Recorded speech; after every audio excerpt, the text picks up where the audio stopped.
사도행전 2장 우리 14절부터 24절까지 말씀을 같이 보겠습니다. 신약 성경 사도행전 2장 14절부터 24절까지 말씀입니다.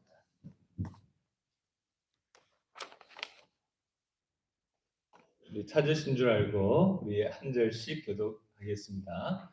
2장 14절부터 24절입니다. 베드로가 11사도와 함께 서서 소리를 높여 이르되 유대인들과 예루살렘에 사는 모든 사람들아, 이 일을 너희로 알게 할 것이니 내 말에 귀를 기울이라.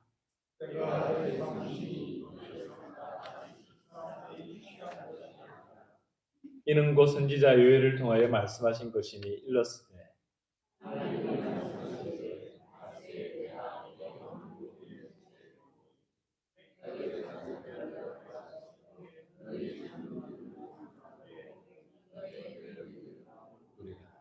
그때 내가 내 영을 내 남종과 이종들에게 부어주리니 그들이 예언할 것이요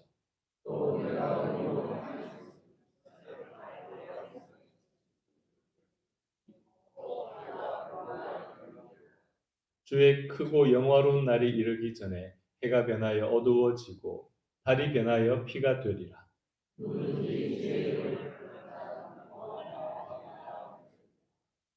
이스라엘 사람들아, 이 말을 들으라. 너희도 아는 바와 같이 하나님께서 나사렛 예수로 큰 권능과 기사와 표적을 너희 가운데서 베푸사 너희 앞에서 그를 증언하셨느니라.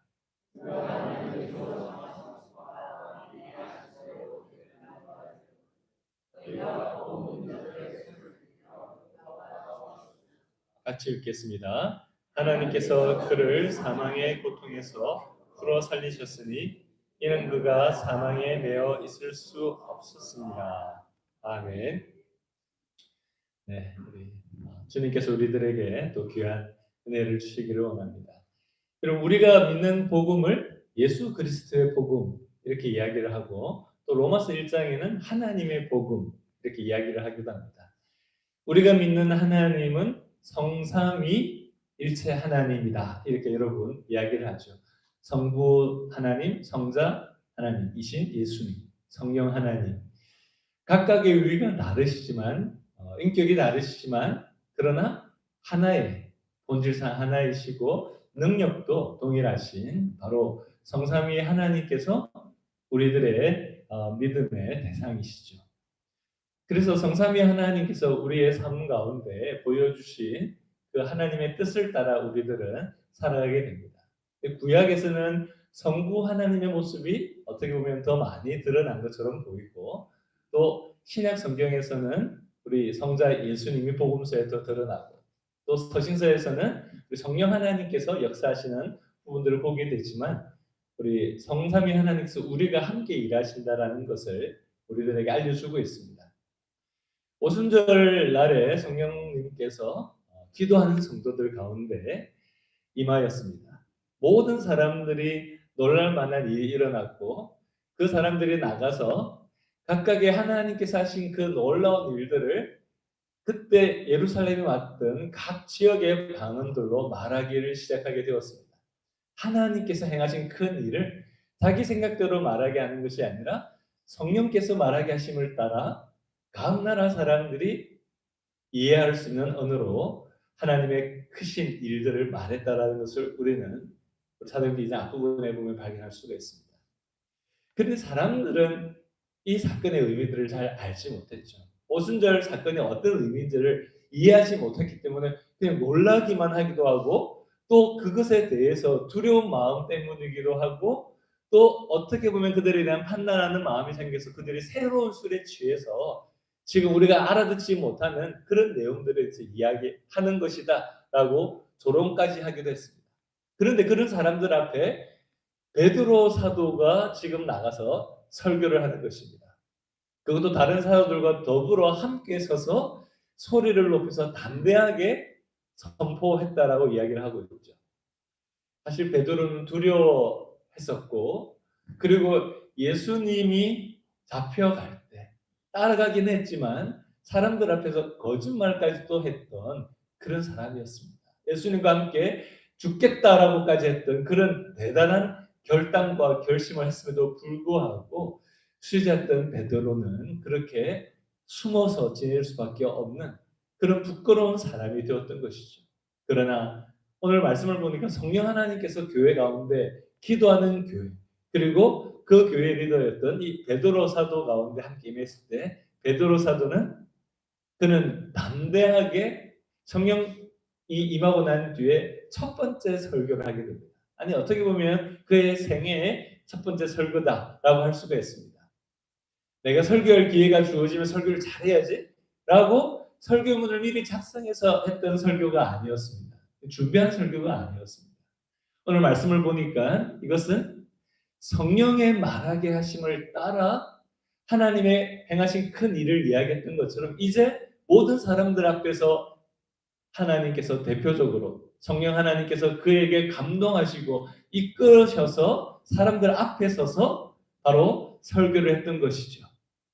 근데 이 설교를 보면 베드로가 제대로 학문적으로 이런 과정을 거치지 않은 사람이 했던 이런 논리적인 설교 대단한데 이런 설득력 있는 정도가 아니라 성령님께서 그에게 함께해 주셔서 지혜와 능력을 느껴지는 바로 그런 설교였다라는 것입니다. 그렇습니다. 베드로가 했던 이 설교는 사도 베드로 혼자 했던 설교가 아니었습니다. 성령 하나님께서 함께 했던 설교였고 오늘 또 하나의 중요한 포인트가 있는데 바로 그것은 다른 11 사도들이 함께 서서 베드로가 설교할 때 베드로만 서서 설교한 게 아니라 11 사도가 옆에 섰는지 아니면 뒤에 섰는지 나와 있지 않지만 함께 서서 설교를 했다라는 거죠. 설교하는 사람은 베드로가 설교를 하고 있지만 그 설교하는 그 모습 가운데 다른 사도들도 함께 자리에 섰다라는 것입니다. 어떻게 보면 맞으면 같이 맞는다 뭐 이런 마음일 수도 있겠고 핍박을 받으면 같이 핍박을 받고 하나님께서 행하시는 그 일들에 대해서 우리도 한 마음으로 기도하고 지지하며 이 자리에 있는 것이라는 사실입니다. 베드로 혼자 설교하는 게 아니라는 거죠. 모든 교회 리더들, 사도들이 한 마음으로 서 있다라는 겁니다. 이 설교가 성령께서 우리에게 주셨던 그 마음을 베드로 사도를 통해서 하시는 설교라는 거죠. 그렇습니다. 성령 충만한 설교인 동시에 온 교회 리더들이 함께 했던 이 말씀은 우리들에게도 교회 안에서 목사가 설교를 하는 것이지만 교회 리더들이 함께 기도하며 하나님께서 우리 교회에 주시는 말씀을 같은 마음으로 정말 결정하고 섬기겠다는 이런 모습들이 교회 안에 있어야 되는 거죠. 교회가 사람에 따라 움직이는 게 아니라 교회가 왜 많은 말씀의 시간들이 있는가 하면 성령께서 우리들에게 말씀하시는 바를 따라서 교회 리더들이 함께 서서 온 성도들이 함께 헌신한다라고 하는 그런 공동체가 바로 교회이기 때문인 것입니다. 그래서 여러분 우리가 이 목사 설교하는 목회자를 위해서 기도할 뿐만 아니라 계속해서 성령 충만에 설교할 수 있도록 어떤 목회자가 와서 설교를 할 때도 그 설교의 자리를 위해서 기도해야 되고 특별히 담임 목사가 하나님의 뜻 가운데 성령이 말하게 하심을 따라 설교할 수 있도록 그렇게 여러분들이 함께 기도해야 된다라는 것을 기억하시기 바랍니다. 말씀의 진리는 목사 혼자 전하는 것이 아니라 온 교회가 담대히 세상 앞에 서서 하나님의 말씀을 전해야 되는 그러한 바로 사도적인 공동체로서 교회를 하나님께서 세우셨다라는 사실을 여러분 꼭 기억하시기 바랍니다. 그래서 사도 베드로가 말하는 이 내용을 보니까 그들이 방언을 하는 것이 사람들이 지금 오해하고 있는 바로 그러한 모습이 그런 모습에 걱정하는 내용이 아니라는 사실을 이야기하고 있습니다. 유대 시간으로 제3시, 그러니까 지금 현대적인 시간으로 하면 오전 9시에 그들이 보는 것처럼 사람들이 다 멀쩡한데 방언으로 그들이 왔던 그 지역의 말로 하는 것이 새로운 술에 취해서 하는 게 아니라는 거죠. 하나님의 놀라운 능력으로 이 일이 이루어졌다라는 사실을 그들이 분명히 믿어도 된다라는 사실을 이야기를 하고 있습니다. 그러면서 이 일이 하나님께서 이미 우리들에게 주셨던 구약의 말씀이 성취된 일이라는 사실을 말하고 있습니다. 많은 선지서 중에서도 성령께서 사도 베드로에게 요엘서를 깨닫게 하고 기억나게 하셨습니다. 그래서 요엘 선지서의 특별히 2장의 말씀을 인용을 하면서 이 말씀이 지금 성취된 것임을 이야기를 하고 있습니다. 왜 특별히 요엘서 2장의 말씀이 중요한가? 그것은 메시아께서 오셔서 구원을 주셨던 그 구원 이후에 일어날 일에 대한 예언을 지금 사도 베드로가 인용하고 있다라는 것입니다. 말세라고 하는 것은 하나님의 영, 곧 성령을 모든 육체에 부어 주시는 것이 이제 말세에 이루어졌다라고 이야기를 하는데, 요엘서 2장에 보면, 2장 전체적으로 쭉 보시다가 특별히 2장 28절에 보면 이 말세라고 하는 그 말이 그 후에라고 요엘서에는 기록되어 있습니다. 그러면 요엘서 문맥에는 왜 그 후에라고 했을까요? 요엘서 2장에 성경을 그래서 한 구절만 딱 빼가지고 읽는 것도 은혜가 되기도 하지만 앞뒤 전체를 다 보아야만 성경의 의미를 잘 알 수 있는데, 2장 앞부분에 보면은 그 후에라는 것은 하나님께서 이른 비와 늦은 비로 이스라엘 백성들을 다시 회복시키시고 그들 가운데 구원의 은혜를 주시고 난 그 일이 일어나고 난 이후를 말하고 있다는 것을 우리가 발견할 수가 있습니다. 그래서 사도 베드로는 예수님이 메시아로 오셔서 구원이 온 이스라엘 가운데 그리고 온 세상 사람들 가운데 이미 예수 그리스도의 십자가와 부활 재림으로 임하고 난 이후에 지금 성령께서 말세의 모든 사람들에게 주시고자 하는 그 영이 임하는 사건이 지금 모든 유대인들이 보는 가운데 일어난 일이라는 사실을 성령의 감동으로 해석해 주고 있는 것이죠. 예수님의 십자가와 부활, 그것으로 정말 모든 사람들이 죄 가운데 멸망을 해갈 수밖에 없었던 그 일을 하나님의 섭리 가운데 그리스도를 통해서 모든 사람들에게 주시는 그 은혜가 이루어진, 그 구원의 은혜가 이루어진 바로 이 시대, 바로 복음의 시대를 말하는 것입니다. 그래서 하나님의 교회에게 이제는 복음의 시대를 주셔서 예수님이 승천하시고 다시 오시는 그때까지 살아가는 모든 시대가 마지막 시대라는 것이죠. 그래서 마지막 시대를 살아가는 그 말세를 살아가는 것을 사도 베드로는 성령의 감동하심으로 깨닫고 그렇게 이야기를 하는 것입니다. 여러분 이런 이야기를 들었을 텐데요. 지금 우리가 살아가는 시대를 그래서 말세 중에서도 마지막, 말세 진말이다라고 하는 표현을 우리 옛날 부흥성 목사님들이 많이 썼습니다. 말세 중에서도 더 마지막에 해당되어지는 그 시간에 우리가 살아가고 있다는 것이죠.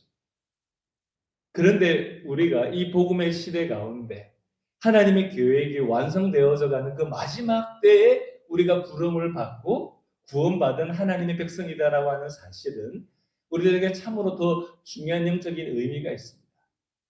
이 마지막 시대, 말세 지말을 살아가는 이 시대 가운데 일어날 일들을 보면 두려워할 만한 일들이 많이 일어나는 것을 오늘 예언에 보여주고 있습니다. 여러 가지 징조가 있죠. 하늘에서 기사를, 땅에는 징조를 베풀어 주시는데 피와 불과 연기, 이 상징적으로 보여지는 이 일들은 사람들이 다 두려워할 만한 많은 사건들을 이야기를 하는 것입니다. 그런데 이런 시간 가운데 사람들이 이러한 자연재해와 재앙들을 보게 되면 어떻게 될까요? 두려움으로 들겠죠. 사람들의 힘이 무력하다는 것을 깨닫겠죠. 그러나 믿음의 사람들은 이때 어떻게 해야 될까요? 우리는 복음의 시대를 살아가며 하나님께서 우리에게 말씀하신 것처럼 예수님이 다시 오실 것이라고 하는 그 하나님께서 주신 그 약속의 말씀을 우리가 전해야 된다는 것입니다. 우리가 이 땅 가운데 두려움이 아니라 죄악의 권세를 멸하시고 구원의 길을 활짝 열어놓으신 예수 그리스도의 복음이 모든 사람들에게 필요하다는 그 사실을 우리들이 전해야 되는 시간이다라는 것을 더 분명하게 깨달아야 된다는 거죠. 그래서 성령 충만한 사람들이 어떤 모습이 될 것을 요엘 선지자가 그가 예언했던 것이 지금 이 성도들이 성령에 임한 오순절 성령 강림을 통해서 그들이 두려워 떨고 있었던 그 사람들이 담대히 나가서 하나님의 크신 능력 가운데 전파하는 것처럼 성령께서 모든 믿는 자들에게 임하게 될 때 이런 일이 일어날 것을 이미 요엘 선지자를 통해서 말씀하신 것이 앞으로 성취될 것을 말하고 있다라는 것입니다. 성령 충만한 사람들은 바로 하나님의 말씀을 전하게 되고 하나님이 주시는 비전을 품게 되고 하나님이 꾸게 하시는 그 꿈을 꾸고 살아간다라는 거죠. 이전에는 내가 하고 싶은 일, 내가 하고 싶은 말하고 그리고 내가 꾸고 계획했던 대로 살아가는 그 사람들이 성령의 충만함을 입게 되면 그런 모습이 아니라 하나님 말씀 전하고 하나님의 비전을 품고 하나님이 우리들에게 품게 하신 그 꿈을 가지고 살아가게 되는 사람이 된다는 것입니다. 현실의 어두움이나 현실의 재앙이나 현실에 수많은 일어나는 죄로 인하여 생기는 그 사건들 때문에 우리의 마음이 아파하고 중보 기도할 수는 있지만 그것 때문에 두려워 떨지 말라는 것이죠. 도리어 성령 하나님께서 우리에게 약속하신 것처럼 하나님께서 우리에게 약속하셔서 성령 하나님을 통해서 이루어 가시는 하나님이 만들어 가시는 말씀의 성취를 믿고 그 하나님의 약속이 어떻게 이루어졌는지를 말하고 바로 그것이 나의 삶을 이끌어가는 것에 대한 간증을 하면서 그 미래에 대한 꿈을 꾸며 살아가라고 이야기를 하시는 것입니다. 바로 이것이 하나님과 함께 믿음의 사람들에게 주시는 그 미래를 지금 내가 경험하고 그것을 함께 주님과 함께 만들어가는 사람이 되는 것이죠. 바로 이것이 나이도 문제가 안 되고 성별 신분도 문제가 안 되는 거죠. 남종, 여종, 할아버지, 아이, 남자 청년, 여자 청년 다 누구나에게 하나님께서 바로 이러한 은혜 받은 삶을 살아가게 하신다는 것입니다. 만약에 우리가 혹시 이런 모습이 되지 않고 있다면 우리에게 문제가 무엇입니까? 여러분들에게 문제는 무엇입니까? 우리가 실망하는 이유가 무엇입니까? 여러분 실망했던 적이 있으시죠? 왜 실망합니까? 왜 낙심했습니까? 하나님이 능력이 없어서 여러분 실망했습니까? 아니죠. 내 뜻대로 안 되니까. 내가 교회 간 것이 이루어지지 않을 것 같은 불안함이 있으니까 실망하고 두려워하죠. 어린아이들이 말하는 이야기들이 요즘에 아이들도 동심을 잃어버린 것 같다. 이런 이야기들을 많이 하죠. 아이들도 관심이 돈입니다. 아이들에게도 돈 쉽게 벌고 유명해지는 겁니다. 아이들에게도 꿈이 건물주가 되는 거예요. 옛날에는 뭐 대통령이 되고 뭐가 되고 그래서 나라를 섬기는데 요즘 아이들의 꿈이 한참 동안 건물주 되는 겁니다. 왜냐하면 쉽게 돈을 번다라고 아이들이 그런 생각을 합니다. 왜냐하면 부모들이 돈 하니까 돈을 쉽게 버는 게 최고구나. 아이들이 말하는 게 바로 그런 말들이죠. 그리고 많은 젊은이들이 미래에 대해서 생각하면서 정말 불안해하고 암울해합니다. 우리의 고국인 한국도 뭐 삼포 세대, 뭐 정말 모든 걸 포기하고 나라에 대해서도 내가 지옥을 살아간다. 이런 이야기들이 유행처럼 말해지는 그런 시대입니다. 미국도 정말 여러 가지 젊은이들이 꿈을 상실한 모습들을 많이 발견하게 되죠. 우리의 인생과 역사의 주인 되신 하나님에 대한 믿음이 없기 때문에 내가 하고 싶은 일들이 점점 더 어려워지는 것 같고 내가 점점 더 직장을 원하는 직장, 돈 많이 버는 직장을 못 구할 것 같은 그것 때문에 미래에 대해서 비전이 없습니다. 어르신들은 어떻습니까? 노인들은 다음 세대가 주님을 섬기며 살아가는 모습에 대한 정말 가슴 벅찬 꿈을 꾸고 축복하는 것이 아니라 그냥 걱정하는 것. 요즘 애들이 참 걱정이야. 어떻게 살지? 그리고 지나간 과거에 내 때는 안 그랬는데 내 때는 이런 표현하면 요즘에는 그냥 아예 젊은이들이 귀를 닫는다고 합니다. 과거에 대한 자랑 아니면 과거에 대한 한탄 아니면 할 일 없이 시간을 이제 은퇴했으니까 시간을 그냥 보내고 그냥 여가만 즐기는 그런 모습으로 살아가십니까? 근데 이렇게 살아서는 안 되는 거죠. 이것은 하나님께서 원하시는 믿음의 삶이 아닙니다. 우리 힘으로 안 되는 것을 알고 그렇기 때문에 하나님께서 성령을 부어주셔서 성령 받은 사람들이 살아가는 모습에 대한 기대가 우리들에게도 있어야 되는 것이죠. 하나님께 성령을 부어주셨을 때 움츠러있던 인생이 펴지는 거죠. 이 사람들의 삶이 이제 펴진 인생이 되는 것입니다. 세상을 주름잡고 돌아다니면서 주님 부르시는 그때까지 나이가 젊거나 늙거나 상관없이 하나님께서 함께 동행하는 삶을 살아갔던 것이죠. 제 부모님이 이제 그 목회를 하시고 그리고 돌아가시면 저희 아버지가 은퇴를 하시고 난 뒤에 돌아가실 때까지 병원에 입원하시고 얼마 며칠 동안 계시다가 돌아가셨는데 돌아가실 때까지 하신 일들이 몇 가지가 있는데 교회 가서 이제 오랜 시간 기도하는 것과 그리고 아침 저녁으로 노방전도하는 것이었습니다.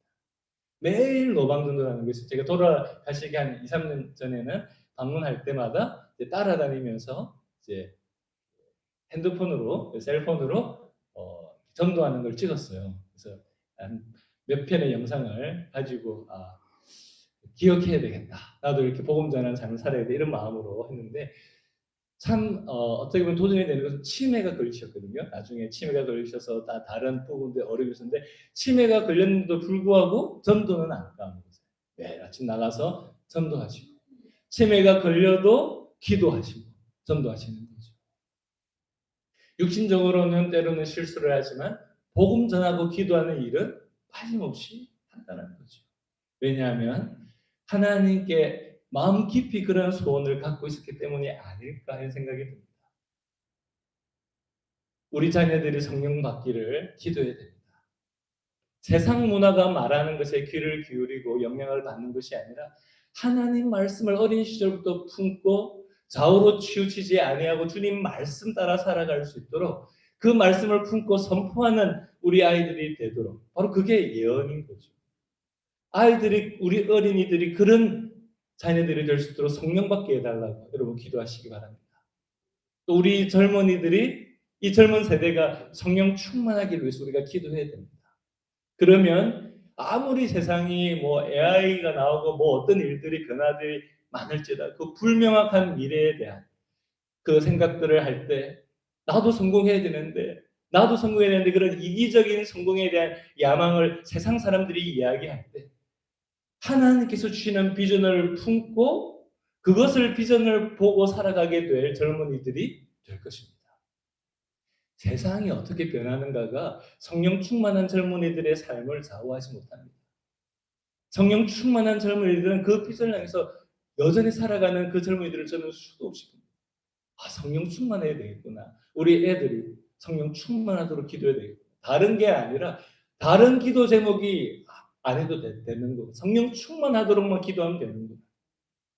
가다가 넘어질 때가 있죠, 아이들이. 그러나 넘어져도 주님이 보여주신 그 표대를 향하여 다시 일어나서 뛰어갈 수 있는 그런 젊은이들이 될 수 있도록 성령 충만하도록 우리가 기도하기를 원합니다. 또한 우리 어르신들, 누가 어르신인지 잘 모르겠습니다. 이제 어르신들이 성령 충만하기를 기도하십시오. 그래야만 모든 세대가 함께 미래에 대한 꿈을 꾸게 될 것입니다. 정말 세상에 소망이 없어 말하는 게 아니라 그러나 하나님으로는 소망이 있어라고 이야기를 할 수 있는 것이죠.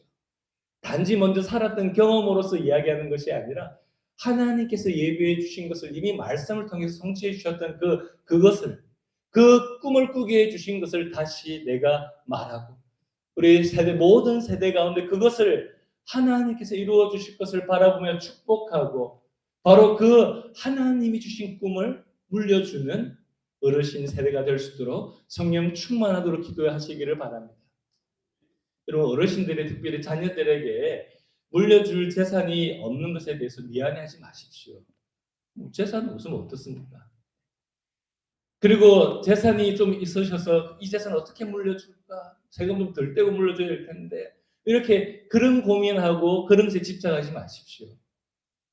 하나님 나라와 복음을 위해 꿈꾸고 헌신하다가 주님 앞에 부르실 때 기쁨으로 가는 그 헌신된 삶을 유산으로 물려주십시오.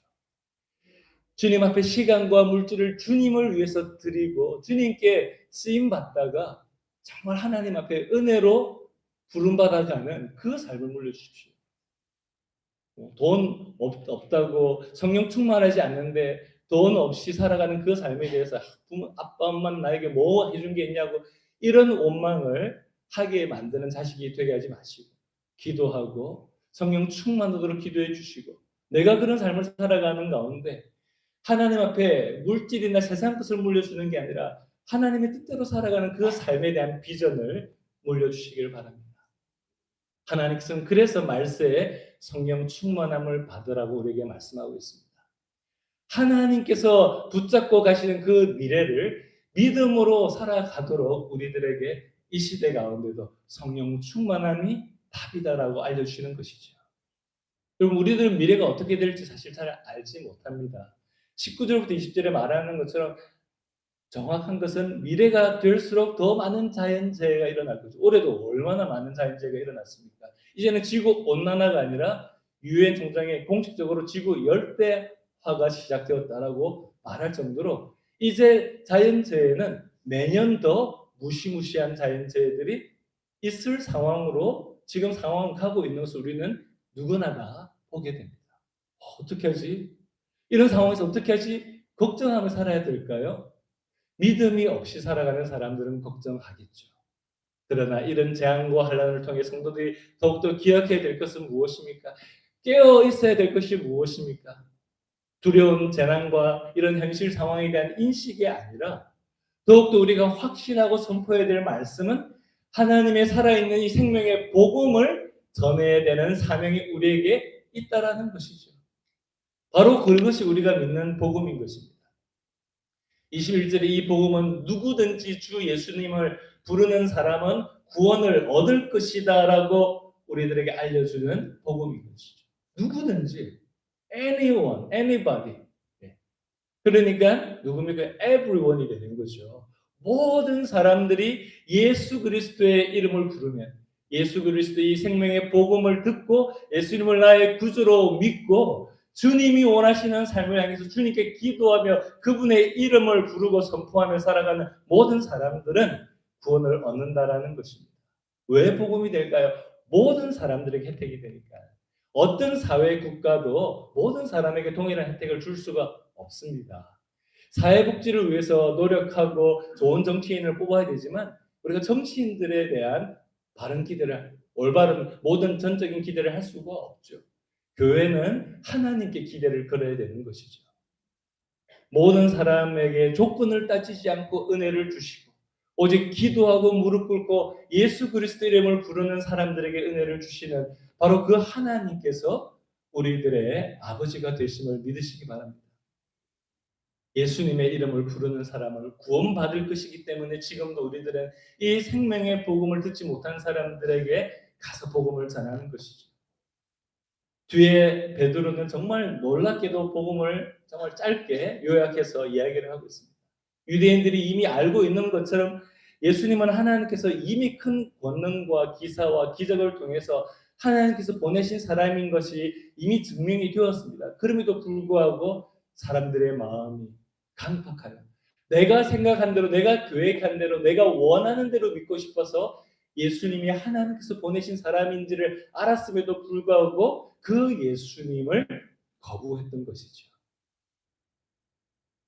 예수님께서 버림을 받으신 것은 하나님께서 정하신 계획을 따라 미리 알고 계신 대로 된 일이지만 유대인들은 정말로 이방인들의 손을 빌어서 하나님의 법이 없는 사람들의 손을 빌어서 정말 부끄러운 일이죠. 교회가 교회 안에서도 요즘에도 하나님 말씀대로 안 하니까 세상 법정에 가서 막 서로 소송하고 이렇게 하고 있지 않습니까? 세상 사람들의 손을 빌어서 교회도 문제를 해결하고 있는 이런 교회, 이 시대의 교회가 어떻게 하나님의 성령이 이끄시는 교회라고 말할 수가 있습니까? 당시 유대인들이 그런 사람들이었던 거죠. 바로 그들이 이 세상 사람들의 손을 빌어서 예수님 메시아를 십자가에 못 박혀 죽였다라고 베드로 사도는 분명히 그들의 죄를 지적하는 것입니다. 그러나 예수님의 구원은 무고한 자들의 죄, 유대인들의 죄 또한 모든 사람들의 죄를 대신 지시고 죽으신 것이었다는 사실을 이야기하고 있습니다. 심지어 예수님을 십자가에 못 박아 처형시킨 그 군인들까지도 예수님께서는 미리 용서하셨던 것이죠. 그들의 죄를 회개하고 돌아오면 누구든지 구원을 받게 하시려고 예수님은 십자가에 죽으신 것입니다. 복음은 이 지구상의 가장 큰 문제인 자연재해가 문제가 아니라 죽는 게 문제죠. 이 죽음의 문제를 예수님께서는 해결하셨던 것이죠. 성삼위 하나님께서는 창조의 하나님이셨습니다. 우리의 형상대로 우리 인간들을 지으실 뿐만 아니라 모든 우주 만물을 하나님께서 말씀으로 지으셨죠. 성부 하나님께서 우리의 죄값을 지불하고 죽으신 예수님을 이 땅에 보내시고 그분을 사망의 고통에서 풀어 살리셨습니다. 왜 그랬을까요? 당연하죠. 생명의 주인이 되신 하나님께서 사망의 올무에, 사망의 그 밧줄에 묶여서 힘이 없어서 사망 가운데 있을 수가 없죠. 슈퍼맨보다도 훨씬 더 능력이 뛰어나신 이미 생명의 주관자가 되신 그 예수님께서 우리를 위해서 십자가에서 죄값을 담당하기 위해서 죽으셨지만 바로 생명의 주관자가 되시는 그분을 사망은 묶어둘 수가 없었다라는 것입니다. 그것을 하나님께서 풀어 살리셨다라고 지금 성경에서 이야기를 하는 것이죠. 예수님을 십자가에 못 박혔던 무리들은 예수님을 조롱했습니다. 아니 남들은 구원하면서 자기 자신은 구원하지 못하네? 라고 비난했죠.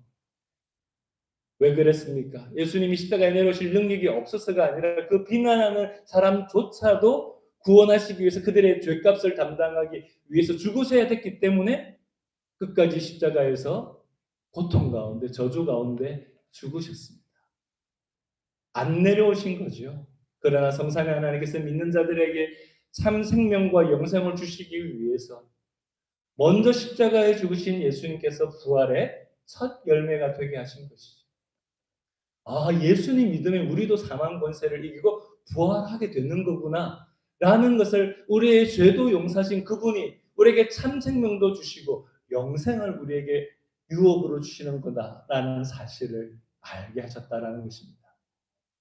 여러분, 예수님을 나의 구주로 믿고 순종하는 사람들에게는 사망의 권세를 이기게 하셨기 때문에 우리가 사는 일상의 문제들도 이기게 하실 줄 믿습니다. 우리의 염려, 걱정, 모든 질병까지도 주님께 맡기시길 바랍니다. 말씀드린 것처럼 우리가 병 중에도 주님을 찬양할 수가 있고 치매가 걸려도 주님께 주시는 사명을 끝까지 감당할 수가 있는 것입니다. 성삼위 하나님께서 창조부터 구속의 모든 과정을 함께 하셨습니다. 예수 그리스도의 복음, 성부 하나님의 복음이기도 하지만 성삼위 하나님께서 지금 우리들에게 이 복음을 맡기셔서 성령 시대를 살아가는 우리들에게 성령 충만하여 이 땅 가운데 권능 있는 자로 살아가기를 원하시는 것이죠.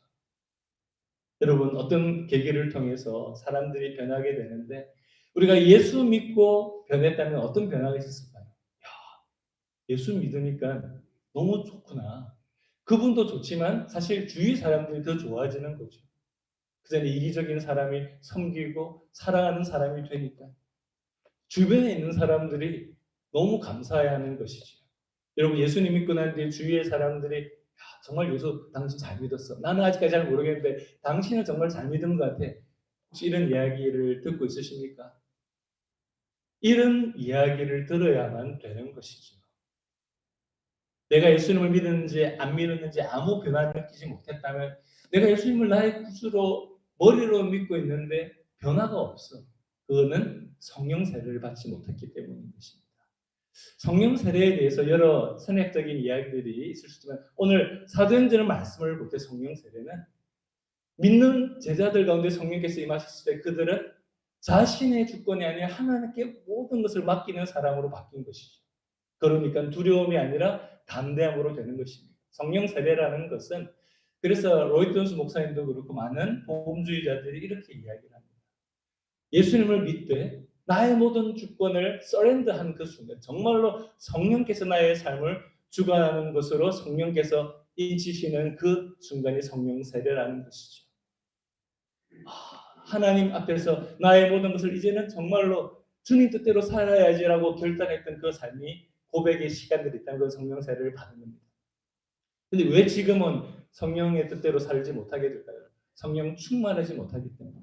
성령 충만한 것은 매 순간 성령의 뜻대로 성령께 모든 것을 맡기고 성령님의 음성을 듣고 성령님 쉬는 지혜와 능력으로 살아가는 삶이 되는 것이 성령 충만인 것이죠. 항상 모든 것을 성령님께 맡기고 살아가는 상태가 되는 것. 때로는 그것 때문에 필요하면 예언도 주시고 필요하면 다른 병 고침의 은사도 주시고 필요하면 다른 일들을 하게 하시지만 성령 충만의 본질적인 것은 모든 것을 성령님의 뜻대로 하려고 하는 그 모습. 예수님을 닮고 예수님을 사랑하려고 하면서 점점 더 우리의 모든 나의 개인의 소욕은 없어지고 성령께서 주시는 생각과 기대대로만 살려고 하는 사람이 되는 것입니다. 여러분, 새 마음교회가 왜 이 땅에 세워져야 되었습니까? 왜 많은 교회인데 굳이 왜 새 마음교회를 하나님께서 이 땅에 세우셨을까요?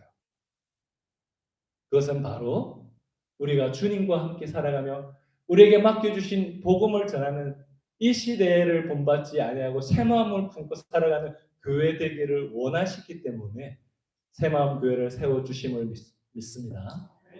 만약에 믿고 상관없이 새 마음 교회에 간다면 필요 없는 교회가 되는 거죠. 하나님 입장에서. 새마음 교회가 모든 성도들이 우리 하나님의 뜻 가운데 주님이 우리를 구원하셔서 맡겨주신 사명과 성령께서 우리를 이끌어 가시는 그 복되고 귀한 삶을 살아가시기를 주님 이름으로 축원합니다. 기도하겠습니다. 우리가 시간 기도할 때 하나님 앞에서 하나님 우리들을 성령 충만케 해주십시오. 그러니까 예수님을 믿고 예수님이 주신 은혜에 감사하지만 아직까지 우리가 주님의 뜻대로 온전히 살지 못하는 우리의 모습을 고백합니다. 주님 우리를 성령 충만케 해주시도록 깨어있게 해주시고 기도하며 말씀이 우리의 삶의 중심이 되어 순종하는 사람이 되게 하여 주시옵소서. 예수님 닮은 사람이 되게 해달라고 우리 간절히 우리 1, 2분 동안 함께 성령 충만함을 구하며 기도하도록 하겠습니다.